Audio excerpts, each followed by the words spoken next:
This is Pretty Much Pop, a culture podcast exploring all media from all perspectives.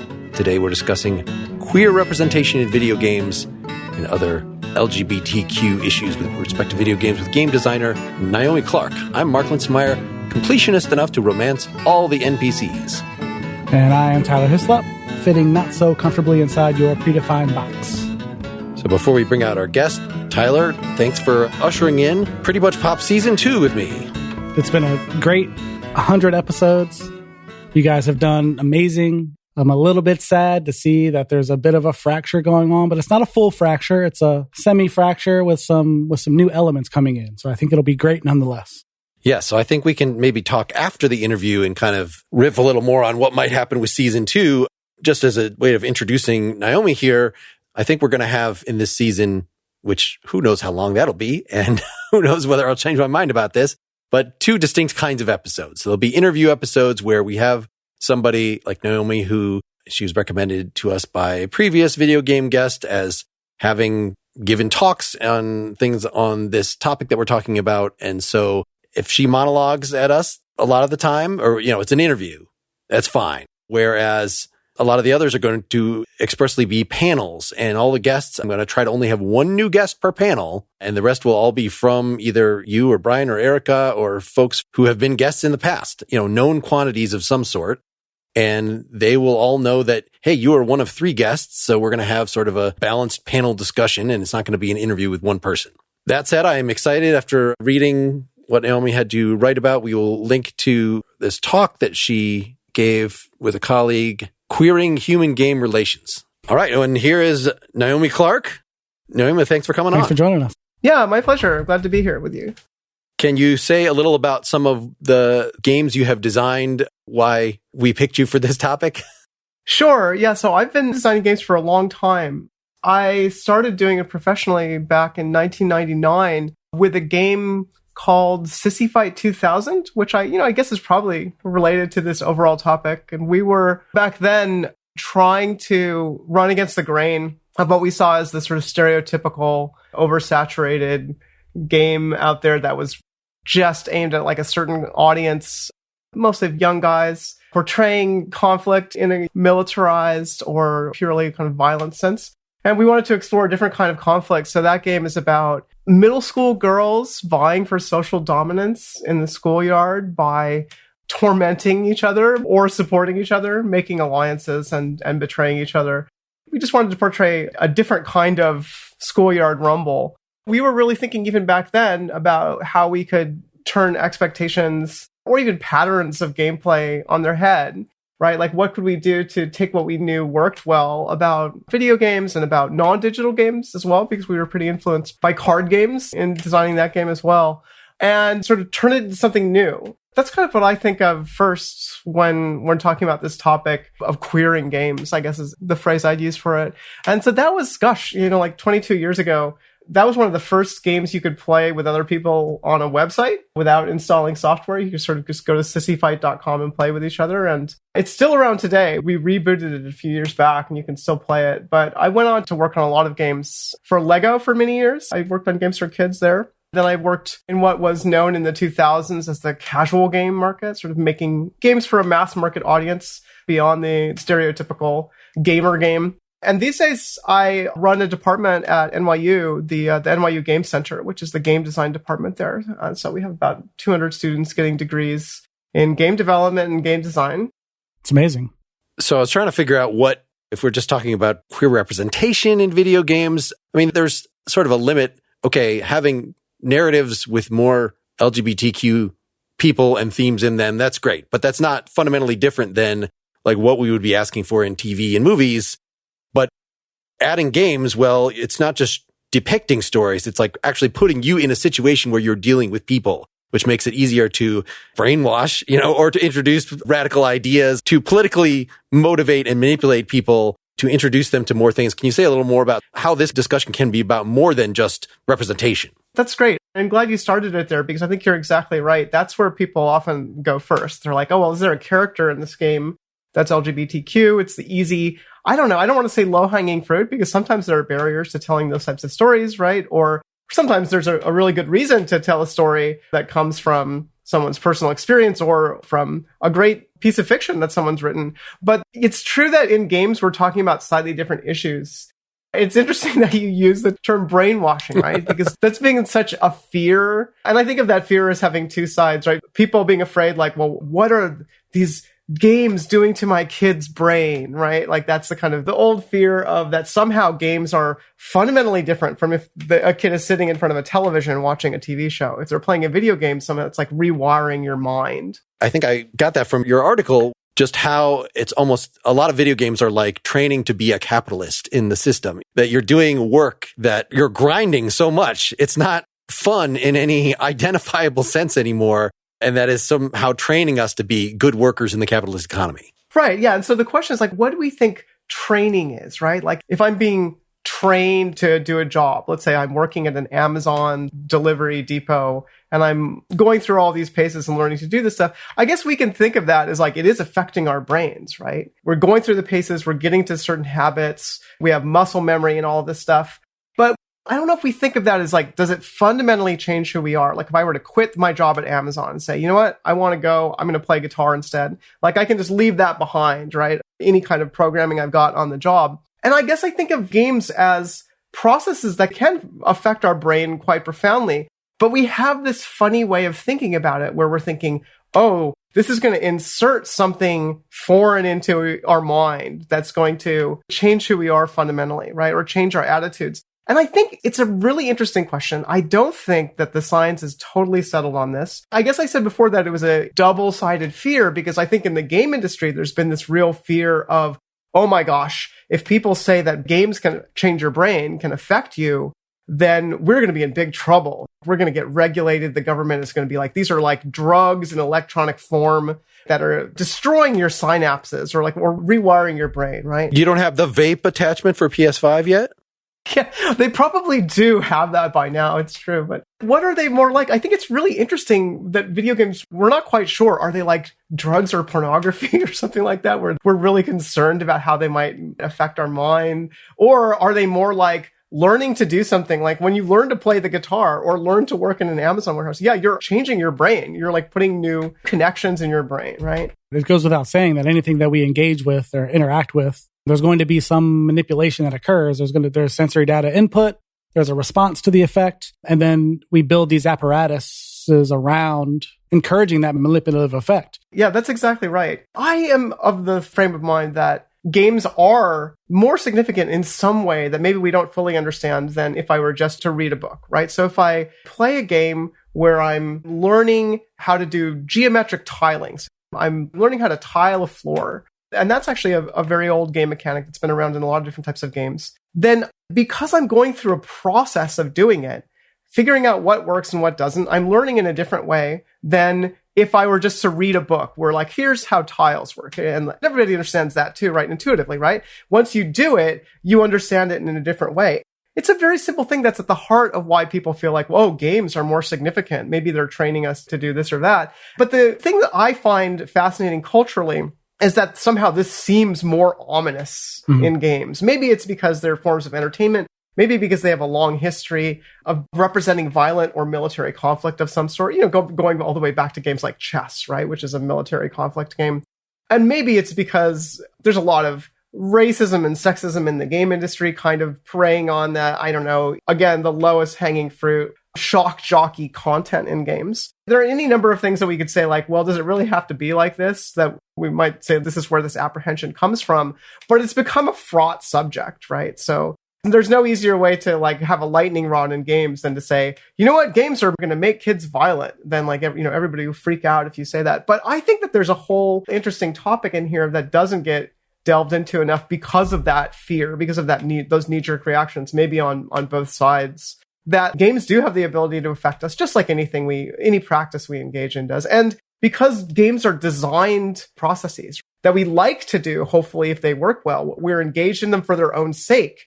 I think that people sense this is why they could be really powerful because, I'm playing a gardening game or a tile laying game, and I actually want to do this because I'm not having to do it for my job. Nobody's forcing me to do it. I'm doing it for fun. And I'm learning something and I feel my brain changing. So there's something that we can tap into there. And there are some people out there who have really thought, well, we should harness this for good, right? We should teach everybody to recycle or teach everybody about things like why it's important to get vaccinated or right, like all sorts of messages. Like, could those be delivered through games? So there are some people working on that. And there are other people, I don't know, just trying to find out what games can do. Like, how can they mean things in interesting different ways just by doing various types of artistic experiments. And I think all of this is, it is related to the subject of queering too, because that for me is just saying, well, what assumptions should we be unthinking? Like, what's a new approach we could come at this from? What are the unspoken assumptions that are kind of dominating this landscape?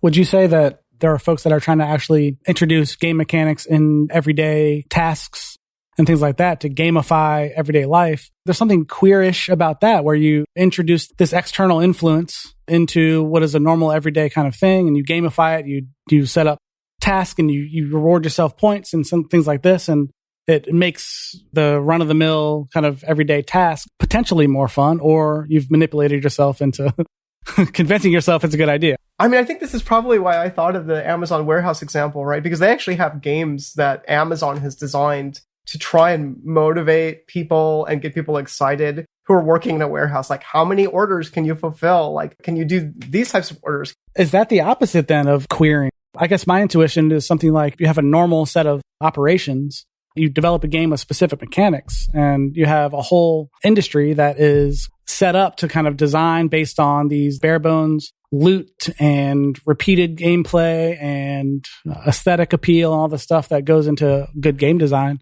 But I feel like the notion of queering is rendering the normal obsolete and bringing in maybe not a new normal. Maybe this is kind of not a problem I have, but a question. Like, are we trying to bring in a new normal, or are we trying to slant the normal into something that's slightly different that engages you differently? You can talk about it as troubling too, right? You're saying like, oh, okay, everything seems totally normal and fine. But then how are you going to like rumple that up? How are you going to trouble it or disrupt it or say, hey, wait a second, what are the questions we're not asking here? And so, I think that does run generally in the opposite direction of, say, like a business enterprise trying to say, how can we make our workers more productive? In some ways, we can't think of anything maybe that's less like querying than that, right? Because it's just full on the completely expected normal motivation of make workers work harder and more efficiently because it makes somebody money, right? So, if we blow all that up, there might be tons of other possibilities out there, right? But that's the interesting thing is when we talk about something like gamification, like how can we connect games to what we're doing in the rest of our lives, those examples come to mind right away because they're so normal. They're like so expected. And that's the kind of stuff where you have to think about like, well, how would we blow that up? How could we like remove it from our landscape of thinking about the possibilities of games so we can see like what other kinds of things are out there and find out what other sorts of experiments might work or might fail? Like, we don't know. In part because, like the landscape is really dominated by various ways of making money. Whether it's Amazon doing those, warehouse games, or like you were saying, like loot boxes and various strategies to get people engaged with and addicted to mobile games. Again, it's like that becomes the really bright star in the solar system that like blocks out all of the other light from more distant stars. Can we slow down just for a minute to talk a little more about using the term queering like this, right? The show Queer Eye does not suggest that the panel is consulting with them about their fashion, change their wardrobe into some sort of performance art. And like, you could just wear plastic bags. Like, that is not what queering in that context, in sort of the more ordinary context, means. But so why would we want to say that anything that is sort of a disruption of the status quo, or you could see how being a queer person in a straight society, well, that is an example of, everybody has certain expectations. I interviewed Judith Butler, and she used this example of just the fact that somebody in a hotel was trying to bring her some room service or something and could not get past the fact that she, should I say sir or madam to you? And she just had to say, look, does bringing me the thing require that you make a decision about my gender? Like, so there's something about queering in that case that there are customs that we have that it might make us just question, like, well, why do even this concern with which gender you are delve so deeply into just common interactions? So in taking that to video games, you could see how, all right, well, let's use the term queering to talk about disruption of sort of expected efficiency-minded capitalist modes of play, but say a little more about, it seems like there are other radical words that you could use besides queering for that. Queering only seems to be a small portion of the types of deviation from the norm. Oh, yeah. Yeah. No, I mean, I think it's part of a family of words that various people use, right? Like, so if I was a venture capitalist, I'd probably say disrupting instead, right? Like, and that would have a slightly different tone. But yeah, I think, queer is a word I'm fond of, in part because I'm part of the LGBT community. I consider myself queer. I'm married to a woman and I'm trans and all sorts of other stuff that sort of, for me, that is best represented by the word queer. And it's interesting that you mentioned queer eye, right? Because I sort of think of that as maybe sitting somewhere on the bridge between these two uses. Because on one hand, queer eye for the straight guy just means, okay, there's a straight guy, and then there's a whole bunch of gay guys that are going to come and say, like, hey, you need a makeover, right? But at the same time, like, why would we assume that these guys are going to be better than if you get, like, I don't know, the Dos Equis spokesperson guy, the most debonair, handsome man in the world, like if he could come and give the straight guy a makeover, right? He's like the most straight guy. And I think that the reason for that is partially like they're outsiders. They come from some completely different perspective that you haven't thought of before, right? They're not part of the usual customs or expectations of like, well, how do you groom yourself as a straight guy? Well, I don't know. Schick will tell you that, like, if you're a straight guy, you need a razor with 5 blades, and you need some deodorant in a black bottle or something, right? But the queer eyes guys will come and say something that you didn't expect. It's like an unexpected manifestation of, like, think outside of gender boxes for a second a little bit, because even though they're all guys, they think about gender in a little bit of a different way, right? Their gender expressions are different. Their attitudes towards, fashion and grooming or whatever are different. So, I think there's a little bit of a tinge of that, something bursting in from somewhere else, where it's like people have had to live, LGBTQ people have had to sort of live or find communities or make our lives outside of these expectations and customs just out of necessity for a long time. And so the sense for queer eye was like, okay, that gives you an ability to kind of look at things from a different perspective. And in my experience, that's quite true. And it's been really true in games.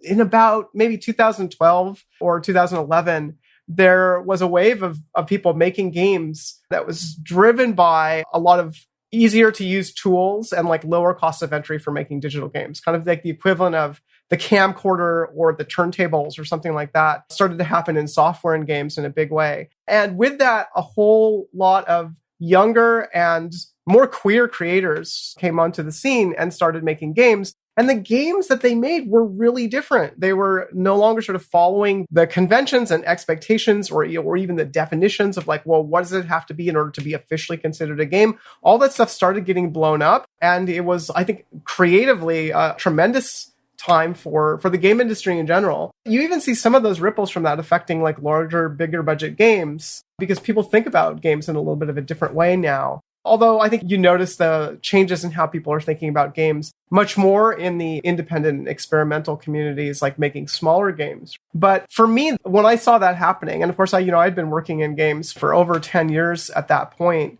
I was like, oh, okay, this is really exciting. There's really a reason to use the word queering in the context of games because there are all of these LGBTQ people who are kind of driving this particular type of change and also telling their personal stories at the same time, sometimes doing both of these things at once, right? So they were queer in more senses than one. And, I feel like I should say, not everybody necessarily uses the word queer for themselves. Sometimes it's considered a little controversial. Like some people are like, please don't use that word for me. I'm uncomfortable with it, right? So I guess when I use it, I mean to talk about people who adopt that word for themselves. Say like, okay, I may be a lesbian, I may be gay, but really I want to use the word queer because it signifies something more than just, I don't know, a factual description of this is my gender, this is the gender of the person that I'm romantically involved with. Not just a sort of a statement of fact, but also like, here's my outlook on life. It's not just about being gay, it's about being queer because that comes with the perspective of,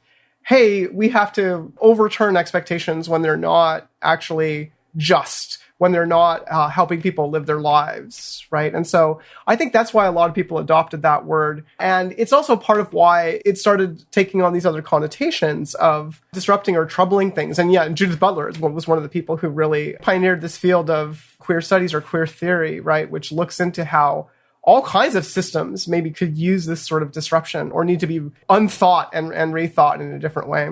What are some examples in games that you've designed or games that you've played where there have been specific mechanics? The game that you mentioned early on in the conversation stands out where you have a relatively normal, I have a 10-year-old son. He's about to go into middle school. I know he's going to encounter the kind of the petty nonsense that goes on with preteens and things of that nature. What are some other examples of mechanics or scenarios that you've seen or designed that can shine light on the queerification of game mechanics? You're going to set your son up with Sissyfight, Tyler, when we're done here? Just to Yeah, that one was pretty overt and in your face in some ways, because it was like, oh, you don't get to pick who you are in this. It's not a power fantasy of the type you expect. You're not like designing your avatar and choosing the avatar's gender. Instead, you're designing an avatar, but they're all middle school girls, right? So that was the thing that was like most like sort of blew people's minds. They're like, wait, what do you mean? Like I have to be a middle school girl? That's not that weird if I were to make a movie or a novel where all the characters are middle school girls, right? But in a game, it's like, oh no, like I should get to sort of choose, and it should be like an empowering fantasy. So that kind of blew that up. Other games that I've worked on, one game that I think about when it comes to this question is, I worked on a game called Wonder City that was funded in part by PBS, and I did it in conjunction with some documentary filmmakers. And that was a game where you make choices as part of a storyline, and you have to sort of choose what you value, like what's important to you. And the traditional mode of those types of choices in games are, well, first, is there a right choice and a wrong choice? And that's a quiz, right? And then in the 90s, we started to see more and more games where it's like you could choose whether you wanted to be good or evil. And there's like a good path and the evil path. And, that some of the Star Wars games are famous for this. Like you could be, you could go to the dark side of the Force if you wanted, right? And then there were games where you get different types of endings depending on, who you were pursued romantically or like how you resolve a moral dilemma. And what I wanted to do was make a game that instead of just having fixed endings that were good or bad or positive or negative, have something that would reflect back to the player, like, well, this is what you decided to value in the course of playing this game. So in that game, you're playing as a teenager who discovers that you have superpowers, and then you have to figure out how to use those superpowers. So in some ways, it's a pretty traditional, like, coming-of-age superhero story. There are tensions about, like, well, do you keep your identity secret? Do you intervene in situations, or do you try and sort of, like, let people resolve them for themselves? Like that, those types of moral dilemmas.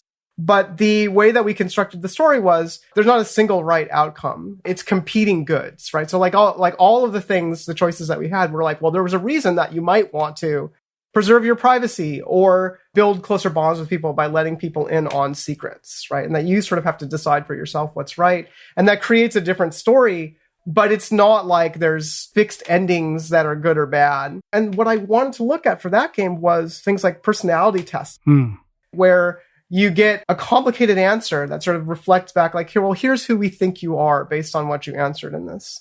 So that was a model that I hadn't seen used before in games, to think about like what the endings or outcomes of games are, that I was trying to go a little bit against the grain. And that might seem like, okay, is that particularly queer? Well, for me in my process, it was, because I sort of had to unthink the traditional structures that were already there.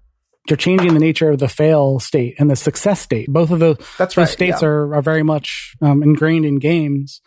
If you could just upset that a little bit and have it be more of an ongoing thing or more of a discovery process rather than reaching a logical conclusion. Yeah, exactly. And that's one I'm really interested in disrupting, is this idea that there's always a win state and a lose state, or a success state and a fail state, because I think that there's actually a bunch of more interesting possibilities. Even if you look at some of the oldest competitions, like a race, you don't just win or lose a race, right? You come in like a certain place. And that's actually a structure that outside of races, we haven't really figured out how to use as much as I think we could have in games. So once you start looking at it this way, you're like, wait a second, there's so many different ways of structuring play that we're just scratching the surface with the most popular games, in part because we're like, yeah, we know this works. We simulate a war and then you like shoot each other, right? It's like, that's okay. Yeah, we know that one works, but what about all of the other universe of possibilities? So I do this a lot, these types of experiments a lot in card games as well. So probably the game that people associate me with the most in the last 5 years ago is a card game called Consentacle, which is about trying to have sex with an alien, even though you can't understand each other. And so in that game, I was like, well, I don't really want you to win sex. Like, how do you win sex? Like, is it like, well, you have this many orgasms and you win or whatever, right? And they're like, if it's not good, then you lose. Like, it didn't really seem like a binary, like, win-loss made sense there. So instead, what I did is I made it a cooperative game, right? So you play together, but you end up with slightly different conditions, like the start of the game and the begin and the end of the game and the middle of the game. The two players are in different situations, and you end up in a slightly different situation. Then you look together at your various types of scores at the end of the game that represent how much trust you invested in your intimate encounter and how much satisfaction you felt like you got out of it. And then there's a chart that's, again, it's kind of like, and this one was sort of definitely influenced by like Cosmo quizzes, I have to say, right? Where it's like you look at your score and you're like, okay, here's what it means. And there's a couple different things that are based on your combined score, your score alone, and like what the differences between your scores were. And it tells you like a little tiny story based on that. And again, that was my attempt to sort of say, what if it wasn't just like a win or lose kind of thing? And some people were like, couldn't handle that. They were like, I don't get it. This doesn't seem like a game. Are we always winning? Well, no, how much you win really varies, right? So it's like, okay, yeah, if you played a game that represents sex and you did the sex and you didn't just give up partway through, then it's like, sure, you won. You did it. But like how mind-blowing it was or like what it represented to you, that's like sort of differs depending on how you play. And I felt like I had to do that in order to tackle a subject like a sexual encounter, which is relatively rare in games, except in the most simplified ways, in part because the most traditional structures aren't great for doing more unusual topics. Yeah. We need to stop and pay the bills. And speaking of paying the bills, if you are carrying a credit balance month after month, that is bad. It can feel like you're in a never-ending cycle of debt. Well, Upstart can help you make that final payment so you can get ahead. Upstart is the fast and easy way to pay off your debt with a personal loan all online. Whether you're paying off credit cards, consolidating high-interest debt, or funding personal expenses, over 500,000 people have used Upstart to get one fixed monthly payment. So debt consolidation is a good thing. I did it through having my mortgage reassessed and attaching a bunch of credit card debt to that through my local credit union. There are lots of ways to do this. I'm just asking that you consider Upstart as one of those potential ways. You definitely, of course, always have to do your research. Upstart knows that you're more than just your credit score and is expanding access to affordable credit. Unlike other lenders, Upstart considers your income and current employment to find you a smarter rate for your loan. And unlike the process I went through, Upstart is fast and convenient. There's a 5-minute online rate check that will allow you to see your rate up front for loans between $1,000 to $50,000, and you can receive funds as fast as one business day after accepting your loan. Find out how Upstart can lower your monthly payments today when you go to upstart.com/pretty. That's upstart.com/pretty. Don't forget to use our URL to let them know we sent you. Loan amounts will be determined based on your credit, income, and certain other information provided in your loan application. Go to upstart.com/pretty. I mean, of course, it can be something you throw into a longer narrative. And that's been the main way to expand inclusion, is at least to not make your plots completely heteronormative. Like, there are a lot of games that are basically interactive novels.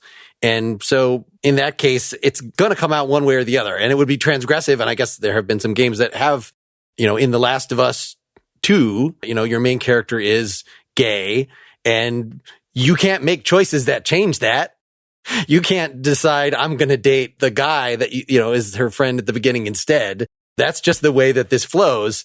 And the fact there have been stories like that with heteronormative plots since the beginning of storytelling in games. And yet this is seen, even though it's really not doing anything particularly norm challenging in terms of the mechanics, is just through this narrative thing. Again, this is sort of the low hanging fruit. It's seen as somehow revolutionary.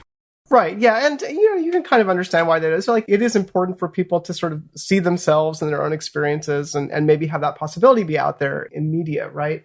But games have always been an interesting space, I think, in part because of the open-endedness of play. Right. So even though we were saying, like, well, Sissyfight was interesting because it didn't let you design your character. And maybe The Last of Us is also interesting because it's like, okay, that character is gay. You can't do anything about it. There's also been some interesting room for this stuff to seep in through games like The Sims. Right. And The Sims, the classic dollhouse game that was, for a while, one of the best-selling retail games ever, they just sort of decided, like, you know what, we're not going to put a restriction on this. We're going to let your Sims fall in love with whoever. Like, and you can make the two girl dolls kiss or the two boy dolls kiss just like a kid could with actual dolls. And just by saying, you know what, we're not going to artificially restrict that with code and like lock that off, and made it like a really interesting game for expression of gay relationships. And it was kind of quietly groundbreaking, kind of just pushed that forward.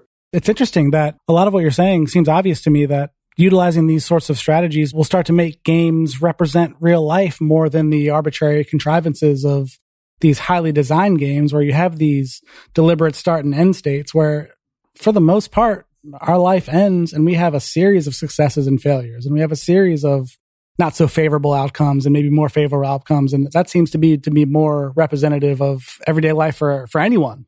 Yeah, absolutely. And I think that that's something that kind of works in our favor, that game designers and a lot of game players have a longing to be able to represent things situationally with enormous amount of nuance. Create a situation in a game that you could imagine yourself in, you could sort of cast yourself into and play around with, that has as much nuance and detail as life, right? And so to some extent, I'm a little bit like, yeah, we don't always have to do that, right? Because I wouldn't want to say paintings should always like be representational, right? Like, it's okay to have things that are not trying to be faithful to life. But in games, I think that there are some interesting questions there, right? Because it's been much easier for games to go really abstract and to simplify stuff in a way that allows us to manipulate them with math and rules and logic, right? So I think in some ways for games, the challenge is like, how do we bring that nuance back in? Maybe without always having to have multi-million-dollar budgets, right? Like, that's the sort of the big industrial approach right now. It's like, yeah, bring nuance in by having like lots of expensive voice acting and like incredibly detailed 3D scenes. A sort of obvious like brute force way of like adding nuance. Mm-hmm. But I think we're still exploring how to have that kind of nuance in the system of the game, in the rules, in the outcomes, in the processes that go on. Yeah, and I think that that's where there's still a lot of interesting work left to be done. Well, and of course, just being able to control the appearance of your character, you know, the fact that that is, in most games, not a huge deterrent in terms of the processing, right? You're going to have your 3D modeled character running around doing this stuff. It's not like you're creating individual animatic panels for every single like angle that this person is at. That's not the way these things are constructed. So there's so many games that have so much freedom now in how you can construct. And I was just looking at a list of ones that are particularly friendly to non-binary choices. Tyler, you were saying you're playing a lot of Cyberpunk, right? Yeah, Cyberpunk, I mean, it really gives you all the options to kind of throw in on your character at once, it's exciting to see that. But I would say that that's a good example because it is high fidelity and you do have a lot of character customization options, and there's really no limit. You can choose to make your character represent what you want. There's no male-female option. You just choose the attributes that you want, which is cool, but it is just throwing a character into a predefined scenario. So it's great. It doesn't quite do enough, I think. Right. It doesn't really mean anything exactly in the context of the game, right? Like, it makes no difference to the game one way or another. And I think it's sort of there in part because they knew that it would be slightly controversial or eye-catching, right? But they're also sort of assiduously avoiding trying to make any kind of statement about queerness or transness. And that's kind of the modus operandi, unfortunately, for the large-scale, big industry games. It's like, oh, we're not trying to make a statement here. We're not trying to like rock the boat or anything, because there's often too much heat and noise around this stuff, especially when kind of, the more entrenched, maybe like reactionary wing of gamers gets involved and they don't want anything to change or don't want other audiences beyond themselves to be catered to. And so, I don't know, it has made a lot of this discussion a little unproductive. Or if you're making a large scale game in a larger studio, there are people doing interesting work, but they often have to do a little bit on the DL or like not really talk about it in public. It's frustrating. And it's really only at that scale. I would say, you have to have a fairly large studio of like maybe 30 to 50 people, which is, not large, when we're thinking about like Hollywood movies or big video games. But that's the scale that you need to have in order to have like a character creator with lots and lots of options. All of the smaller scale companies, they tend to either work in sort of lower fidelity. Right. So you could make it look however you want, but it's going to be 2-bit. Yeah, exactly. Yeah, or they're like, okay, we're making a game that's about a particular character, and like you can't change it, right? Because that's just less expensive in terms. You're right that you don't have to animate every frame, but you do have to create a lot of poses and do a lot of 3D modeling and animation, and have complicated skeleton systems and things like that. Yeah.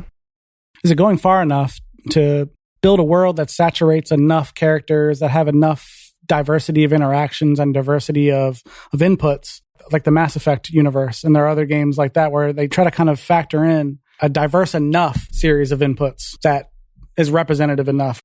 Do we need something that kind of integrates more queerification mechanics into the standard open world, story-driven games with a lot of characters in them? Yeah, I like to think of it as not like an either or, right? Like, I think these are very different kinds of purposes for play.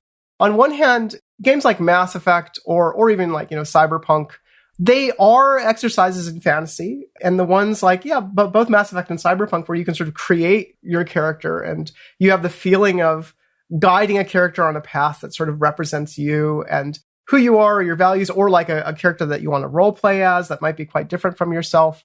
I think it's fantastic to make those very open to lots of different kinds of people, because I think that type of fantasy role play, it's a very natural part of human culture. It's something that kids engage in all the time just by playing pretend, right? And so these software engines are high-end, fancy, make-believe tools for adults, which I think is great and healthy in a lot of ways. It's interesting if you look at the games that are not even 2-bit, that are just text.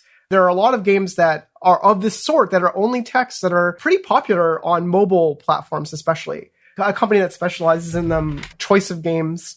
And there are some other mobile game companies like Pixelberry that make games where you sort of can express yourself in this way within one type of genre setting or another. And those games are even more wide open in terms of the types of choices that you can make, the types of people you can be, the ways that you can express yourself. And it just suggests to me like that purpose, the sort of role-playing and fantasy, just goes on and on and on and on and gets bigger and bigger and bigger. And that's one whole direction. And then what you mentioned, the queerification of mechanics, I think that's a different thing that is interesting in a different way. And for me, I feel like it's a more fundamental, like really digging into the bones of how these things are made. It's not like figuring out all the interesting places you could go in a car. It's like, wait, what is a car? Let's take it apart. Let's see if we can make something new out of these pieces.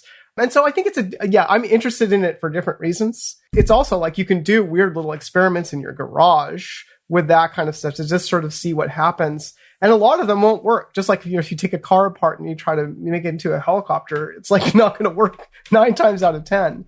But that's where I think that there are discoveries to be made in how we play and like what kinds of things we can do with these imagined situations that I think are the fundamental building block of game experiences.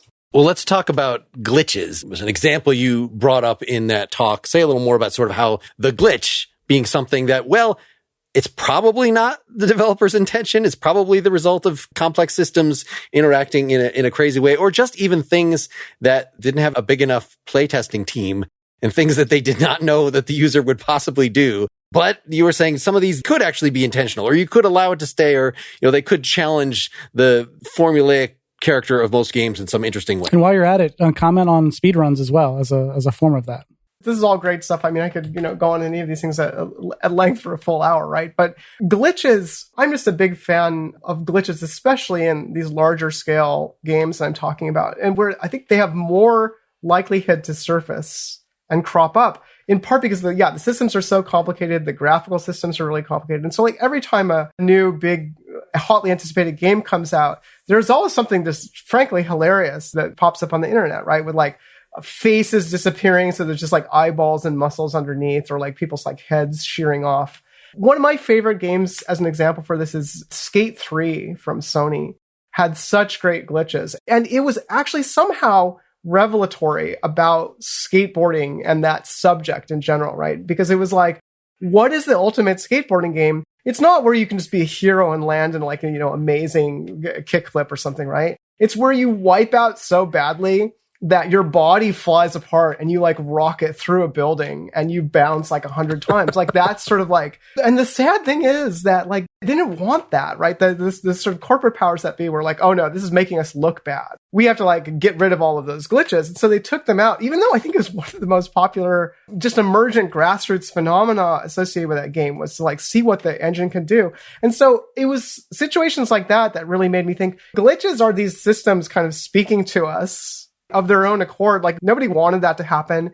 It happened because of complexity. They're not living organisms, but they're complex enough to do unpredictable things. So it's like, I think we should be listening to them, just like we should be studying like what unicellular organisms do, like under different situations. There's something fascinating about that potential for complex systems to glitch out. And sometimes I think it just says something about what we're intending the game to be about in a really funny way.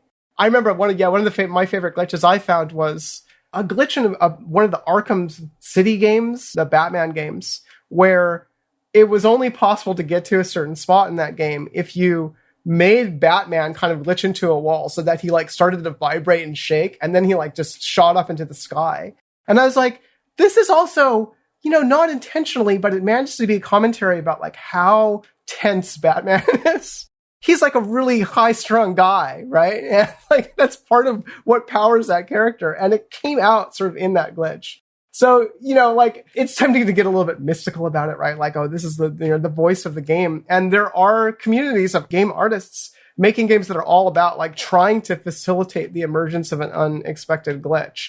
And I think that's just a really great practice. I think it's a really interesting way for us to relate to technology, to think about it as not just an orderly process where we have a designed intention where like, here's what we want the user to be able to do. And if it's an unexpected result, that has to be quashed, right? But like, how would we think about this more as like a garden that's not totally planned, where we like see what sort of like wildlife takes root, right? And I think that we have an opportunity to do that creatively with games. That's kind of one of the fascinating things about working with them. You want to talk about speed runs too, right? Sure. Some of the most entertaining ones that have these, that are entirely built on glitches. So like you can only do this run if you have this particular PC version because that is long since it's been patched.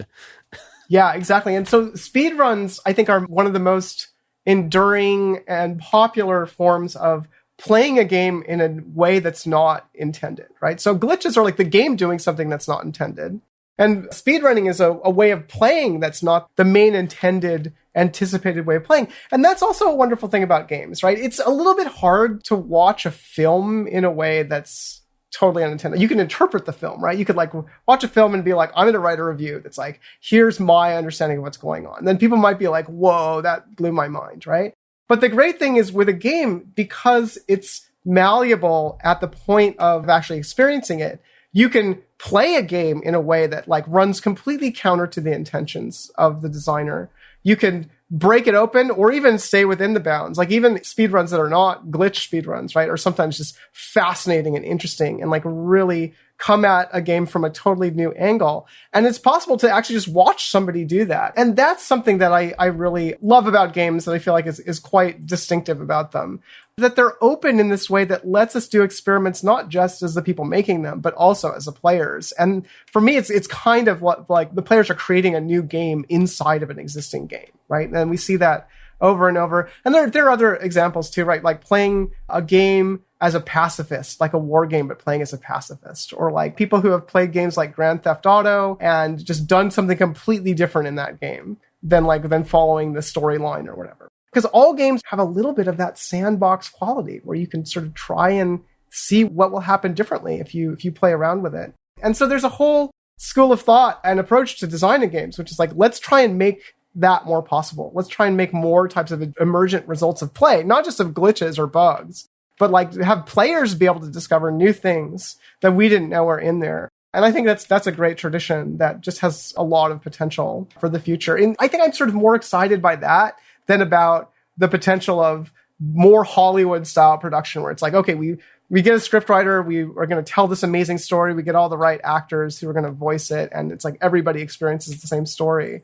There's more interesting, weird stuff that we could learn from out in the uncharted areas of like, well, let's find out what players are going to do with this. That's different. I don't want to go too far in drawing analogies to organic life, but the whole glitch idea and the notion of things that emerge that are unintended, That seems to be part and parcel of what it means to be queer in a way. You have an intended apparatus that has a set of designed features, and then you have emergent phenomena that comes out that kind of bucks against that supposedly well-defined apparatus. And you could call them kind of glitches in a way, where the glitches in the intended biology or the intended sociology of interactions and things like that. Tyler, it's Adam and Eve, not Adam and Steve. That's what it was intended.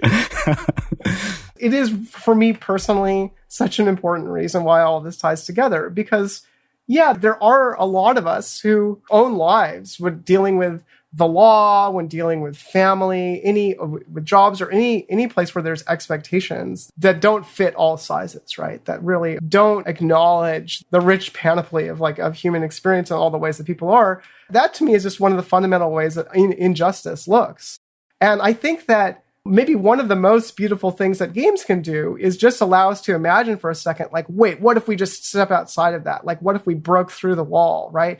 That's why I'm more interested in games where you can just fall endlessly through the floor in some places than in something that's a completely seamless, pre-designed, boxed off experience. I see players and younger people who are interested in games more and more interested in this type of stuff as well, doing these types of experiments, and you see some of them getting some commercial success. I think of games like The Stanley Parable or The Beginner's Guide, those types of games. The fact that they're pretty popular with people who are not contemplating the philosophy of games suggests to me that there's really something here.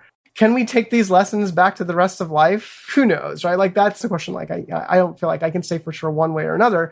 But maybe we can find something there. Maybe we can inspire more people to think about systems differently, that they can be broken apart, right? I think it's increasingly important in a world where there's a lot of people who are just totally lose faith in systems or the way expectations are supposed to be and fall into maybe a kind of nihilistic void, right? They're I don't trust anything. I don't trust the government. I don't trust experts. I trust nothing. It's all lies, right?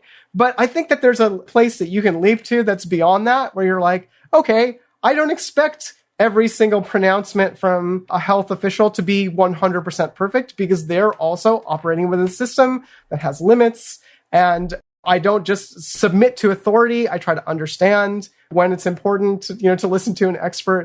But it's a little bit of thinking about systems at a meta level, right? They're designed things. They have flaws. They have breakages. They can be broken apart and redesigned. And that's part of what's on all of us to think about, so that we can, undo some of the injustices that are wrecking our society, wrecking each other, wrecking the planet, right? We have to be able to think about this stuff more flexibly. So one thing that I'm really optimistic about games, it's that, yeah, maybe they help you abandon and readopt new ideas of systems don't have to work this way. We can undo them. We can refashion them. We can speed run them. We can glitch them. So there's two more directions from what you were just saying that I want to make sure that we hit before we get out of here. The first one just being this continuity that I love to press home about between being a spectator and being a creator, that what you're talking about in terms of that these spontaneous things are not possible when you have a giant development team that is crossing every T and, fixing every possible thing. One of these articles that I'll link folks to, just making things and being alive about it, the queer games scene, was specifically referring to these designers. They're basically artists. I want to express myself. This mass media is not giving me a way to express whether it's my queerness or whatever. And so just make your own games. It's very much aligns with the punk DIY scene, that there's, just philosophically as a game maker, there seems to be something really tying that, exploring things beyond the norm and just doing it yourself. Yeah, I think we've reached that point in games. Games were not like that at all when I started working in the industry. It was pretty unusual to be sort of making games outside expected molds. And yeah, it was in the beginning of the last decade that kind of DIY spirit really took off. And actually, in some places, it was directly connected to the DIY punk music scene. In New York, we have an organization called Baby Castles, which is kind of the most DIY making video games and out of cardboard boxes and circuits kind of scene, where they exhibit games that are works of art for the public and at parties and things like that. And they were sort of originally related to Silent Barn, which is a sort of the DIY punk organization in Brooklyn. yeah, it's no coincidence that you see some of that spirit bursting out. Yeah, and again, it's like there was this magic moment where the tools became inexpensive and accessible enough for a lot of people to get into it. There was a whole generation of people who had grown up with all sorts of games, right? Who were not just interested in replicating the games that they saw as youths, but then we're saying, wait a second, we want to redo this our own way. The games that we played in the 80s or 90s, we may have nostalgia for them, but they weren't us, right? They didn't really represent our voices, right? So that moment, if I think of like, when did games really become artistic as opposed to like, are games art, which, it's like, whatever, sure. They're creative things, like they're definitely art, but that artistic spirit really, I think, has blossomed in the last 10 years. And for me, teaching students, I teach in an art school, and part of my personal mission is to try and help more young people find that for themselves, figure out like, do they have something to say with games? Can they find new ways for games to mean things? Will that connect up to these like bigger games that we're talking about? Will we see some of that spirit actually making it to the big leagues? I guess that's a big question for any creative industry, right? Whether you're talking about music or movies or whatever, it's always difficult. There's always the money pressure and sort of forcing things into a mold. And in games, yeah, just this week, there's been like horrible news coming out of Activision Blizzard, one of the biggest American game studios, that they're being investigated and taken to court by the state of California for how poorly they've been treating their female employees to like a horrendous degree. So there are a lot of huge challenges in like trying to make games as art, right? Like, are you going to be a starving artist, or are you going to try and make money and try to fit into this industry? It's tough, but I guess I can't say it's any different than any industry. There's a continuity between I'm going to create something or create a situation to inspire you to do your own creations, and I will create a game that you can do mods to. You can make your own StarCraft maps. You can do, and then stretching out to merely an open world thing. You're still all within the confines of the game. You don't have to know any programming, but I will give you the chance to do whatever you want. And of course, once you get out to that level, it might seem like a sandbox open world approach that is completely like giving you an alternative to the straight up win condition, lose condition, So in that sense, it's an open world sandbox things is queering in that, wide, we're not going to have a linear path that you have to follow to get to the end of the game. One of the videos I was looking at was pointing out something in Grand Theft Auto 5 about how there are trans characters in that. And because of the nature of Grand Theft Auto 5, that you can just beat up anybody and all the characters are portrayed in kind of humiliating, humorous ways, that like as a sandbox game, you could make your entire experience of Grand Theft Auto 5. Let me go to the trans part of town and beat up the trans characters. So of course, when you offer this degree of freedom, there is this chance that was pointed out by this video of just abusing it to, indulge in your worst kind of fantasies. Absolutely, right? It's like, I don't know, in some ways I think of it as if I sell you some paints or a guitar, you can absolutely use that to make something horrible and racist too, right? And with Grand Theft Auto, I don't know, it's not quite the same, right? Because they're obviously trying to be edgy. Mm-hmm. And the whole vibe of the game, I think that this is part of why these deeper structural things are important, because that's a game about everybody's horrible. All your most cynical jokes about humans all sort of come true in the same dirty city, right? And so it sort of doesn't matter what you do to people because like everyone's kind of bad. And so you can run around committing crimes. So that's a certain type of fantasy. And we shouldn't be surprised that it has this sort of, equal opportunity discrimination vibe to it. Yeah, but there are all sorts of other possibilities out there, right? So like think about something like Minecraft, right? Like obviously it's still one of the biggest games. Mm-hmm. We also wouldn't be surprised if there was some horrible neo-Nazi making stuff in Minecraft, but then we'd just be like, whatever, jerk, like go away. Like that content that you're making should not be publicized or put where children can find it, but nobody's going to stop you from making that out of Minecraft blocks or Lego bricks or something like that, right?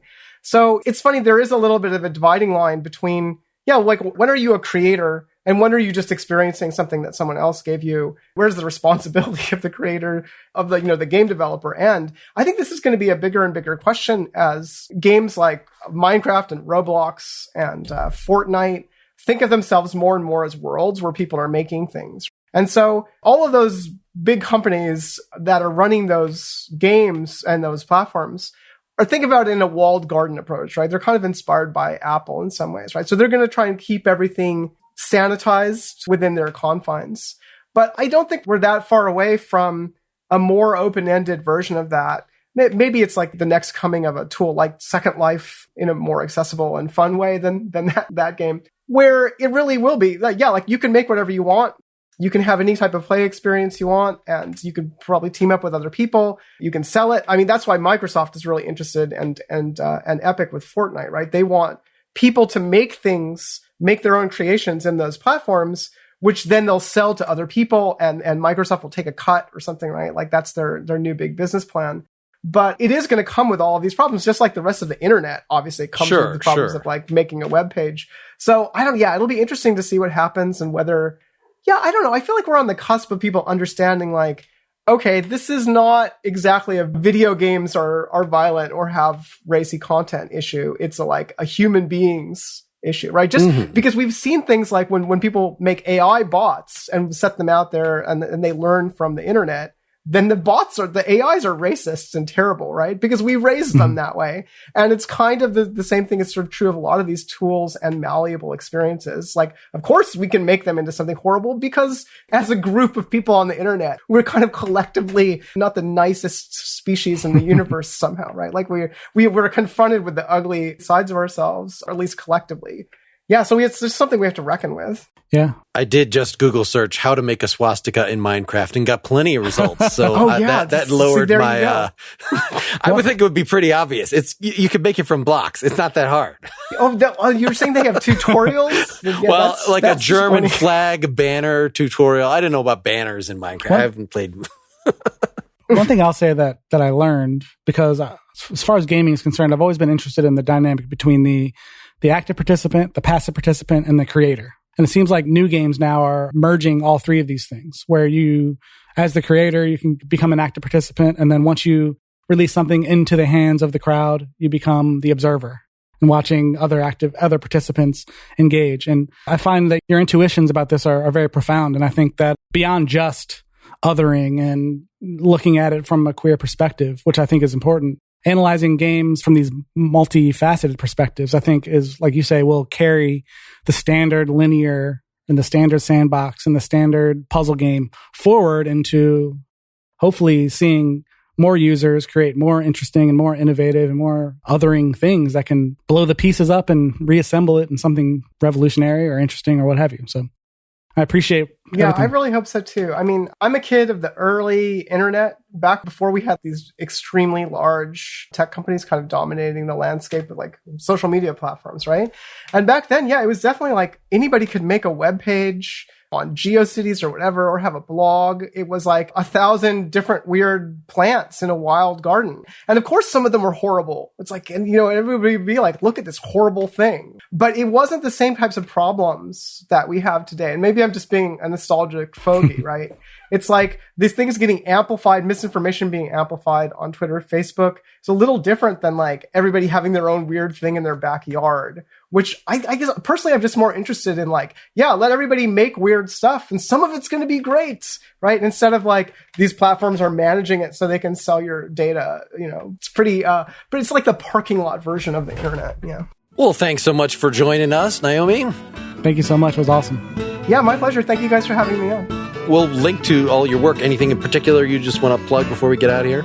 I think, the thing that I'm really passionate about is the NYU Game Center. So if you just want to check out gamecenter.nyu.edu, that's where I'm putting my heart and soul right now. And we have a lot of amazing student work that we showcase every year too.